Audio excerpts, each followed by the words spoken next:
today. Thank you very much for the hospitality shown.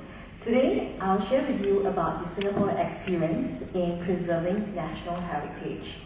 I'm not sure how many of you have been to the old Singapore National Library at Stamford Road. It was built in 1955. At that time, Singapore already started preserving national heritage. But, due to space constraints and manpower resources, we couldn't do much. So when we moved into our new building in 2005, I'm sure some of you will be visiting us this coming Thursday, you will see more space. And since 2005 onwards, we actually hold annual Heritage Roadshow to promote people to donate materials, especially literary heritage materials, to the National Library. At that time, we started receiving very, very valuable national heritage, especially literary ones like manuscripts, books, and also photographs. But we realized that a national approach is more important. Because without a national approach, what we have collected are very, very individual pieces. So therefore, we formed this Singapore Memory Project, which is a national project to collect anything and everything about Singapore. So these materials will be preserved, and we want to make it accessible to tell the Singapore story. But the Singapore story is something that we want besides the institutional memories. What we wanted to collect is some alternative history of Singapore. So when we had our roadshow last year, we collected photographs. And usually people say that a picture tells 1,000 words. But we realized that attaching a personal memory to the photograph would tell you more. Okay, I know it's after lunchtime, and all of you might want to sleep. So I'm going to share with you this little bedtime story, which may help you to see why it's important to collect some personal memory. This is contributed by Mr. Woon Yu Tong. He's a Chinese, and he said when he donated the photograph to us, the photo dated 1962 and taken by my father with his Yashica Mac TLR is my most memorable one, as it has my mom and me together. I remember my mom loved dressing up in a traditional Cheongsam dress. This dress had a modern look, an uplifted collar, and with a long sleeve from the hip downwards. You can see a shiny white handbag on my mom's left hand, popular in the 1960s. Behind her is the Victorian-style Tan Kim Seng fountain, which was built by the Municipal Council to commemorate Tan Kim Seng, a leading trader and philanthropist. If you look carefully behind Tan Kim Seng fountain, you will see the seafront promenade was further inland than today at the Esplanade Park, with a ship passing by. My mother died when I was 12 years old, and I sadly missed the opportunity of chatting with her on our growing up history. Yep, that's me, the 3-year-old boy holding his mom's hand. This was donated through a website called iremember.sg at flickr.com. We realized that this little snippets of memory could actually build the Singapore memory itself. But the Singapore Memory Project is nothing new. I think Rebecca can testify later, whereby American memory started in the 1990s. At that time, what Library of Congress did was very forward-looking. They put all the digital content that they have into CD-ROMs, and they distribute all the CD-ROMs to schools for their history and cultural classes. And because the students use it and the parents use it, it becomes very, very popular.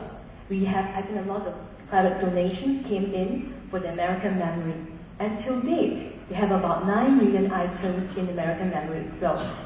So the items you collect, you can see on the website, includes like maps, charts, anything about North America, and also audio interviews in the World War II, whereby you talk about the Pearl Harbor bombing. They also have photographs of very prominent jazz artists, and of course, portraits of presidents.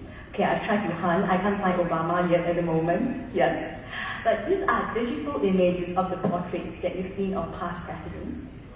So you can see, we collect a wide range of formats and information about America, culture, and history. In all, this form about 100 digital collections and out of which 23 of them are complementary collections. They collected everything and there's no definition in scope. Because of that, then you are able to form the national memory or national heritage asset itself. The other example that we have is the Netherlands memory. The Netherlands memory they have about 500,000 items, and at present they have 68 institutions in it, and they have about 73 collections. Something very interesting about the Netherlands memory is that it's not initiated by one institution, but it's a very collaborative effort. Half of it, which you can see on the left, they have contained information about artifacts, and then they take digital images or have information downloaded into digital format and put it up. It includes art pieces, photographs, maps, and on the right-hand side you see they actually work with government agencies, archives, and even libraries. But the libraries here they are working beyond the Netherlands libraries. They work with British Library to get anything, materials about Netherlands put into the Netherlands of memory. So it's something that they went beyond Netherlands agencies for their own products. So what does Singapore memory contains? To us, we felt that besides collecting the past, which is those old photographs or manuscripts or oral history, we realized that it is also important to collect the present. What we have now is actually our future memory. Like today is actually, by the time that tomorrow comes, it's actually past. So to us, it's very important that we start collecting anything to do with institutions or even prominent people, or a bad thing to say is that somebody very prominent about to die. We have to get all these materials ready so that we could actually form a more comprehensive national knowledge asset. Okay, so as I mentioned, we have to go beyond libraries to collect this. It has to be a collaborative effort with agencies, institutions, private organizations, even societies, and other libraries.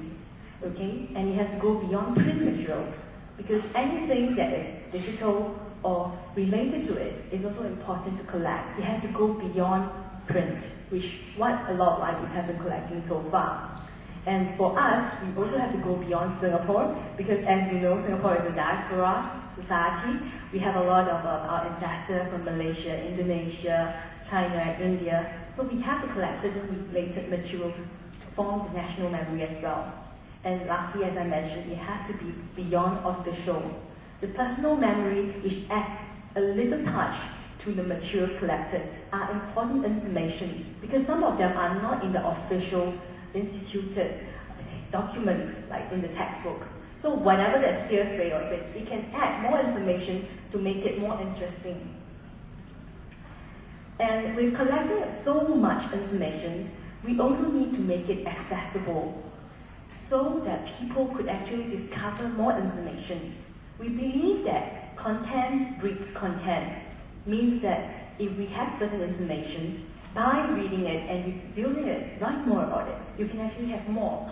So this is a very important concept that we are hoping that even if we put out for people to search, people after writing it could recontribute that to us. And why we are having all this is because we need to have a common understanding for education and engagement for our fellow Singaporeans. But not only fellow Singaporeans, we have a lot of new immigrants. So the new Singaporeans are also an important sector that we reach out to. This is for us to have the social integration, especially Singapore being a multinational, but a multi-language and racial society. We need to have that social integration which bind us together. The other one is, of course, for our future young generation, the students and the children, and hopefully beyond Singaporeans, which means people overseas or maybe visitors or investors who are interested about Singapore could find out more about it. They can just come to this national memory part to find out the information. So therefore, it has to go beyond Singaporeans. For the project itself, we have about 7 components. The first component we have is sourcing, which means we have to identify which are the right institutions to approach to get all the materials here. But besides getting the content, proliferation agencies or partners are important too. people like like for example in Singapore we have the Singapore Press Holdings and the Media Corp, will help us to promote and market the content that we have. Is also an important partner. So we have to source the right partner to make this happen. The other one is preservation and conservation, because a lot of old materials are actually giving way. So we need to preserve them, like giving them treatment or fumigate them to make them be able to preserve in a longer period of time. And also we may look into digital preservation, because this is something that we need to consider if we have all the digital materials. And digital preservation can be another form of preservation for the old materials too. The third part is digitization. Before we can even go to digital preservation, we need to digitize all these materials. And in order to make them accessible, we also need to digitize them for some of the old books that we have. Then we can actually make them, make the content organized, like meta tagging or indexing, to make it indiscoverable. And the fourth component, as I mentioned, is the important part, the access and discovery portion. How do we make them accessible, and how do we make them discoverable? Okay? And the fifth component is the knowledge asset creation, which means that whatever that just now I mentioned, content breeds content, we are hoping that publications and articles can be written using this content itself. So this is the part whereby it's important, where people will know that these materials have been found. The sixth component, whereby we talk about audience development and knowledge communities, are exhibitions or programs or even heritage communities built to kind of showcase the information and products. Okay, so for example, if we have a Raffles letters collected, we would like to make them available through programs and even through exhibitions. And it can be virtual exhibition or physical exhibition. This is another important component. And the last component, of course, is project management, means making sure that the other six components have been dealt with and they are in proper procedure and process and it's happening. Because this is a very long-term project. Current phase we have 5 years, and the next phase is another 5 years. So in time to come it will be 10 years. So I hope I'm still alive to see this project by then. Okay, as I mentioned, we need to have the whole of Singapore approach, which means the National Library alone is not enough to do this. We need to engage heritage agencies like our National Heritage Board, National Archives, and of course so far the project has about 32 partners. It's a very long list. And you can see that some of the content that we have so far are the Singapore Pioneers private papers, campaign posters. We know Singapore is a well-known country for campaigns. We have like Singapore Speak Mandarin campaign, Singapore Kindness Movement, which used to be our courtesy campaign, Safe Water campaign, all sorts of campaigns. Then we have our newspapers, all the newspapers in Singapore, maps, gazettes, journals, and also film collections. So our indicators, we have put it here. We are hoping that for some of them are like publishing output. We hope to have about 1,500 articles or maybe publications that come out, which is the content part. And in terms of the user indicators, we're hoping to have about 4 million e-retrievals that can be accessed. People will download this information. Okay, and in terms of participation, we are hoping to have about 500,000 people to visit the programs and exhibitions done in support of the Singapore Memory Project. These are the major milestones. We will have the public launch of Singapore Memory only this August 2010. So this is to celebrate the 45th year of independence of Singapore. And our next major milestone would be the 50th year of independence, that's 2015. By then, we hope that we could achieve about 1 million items of the Singapore Memory. So with that, that's the end of my presentation. So if you have any questions, you can ask me later about the Singapore Memory. Thank you.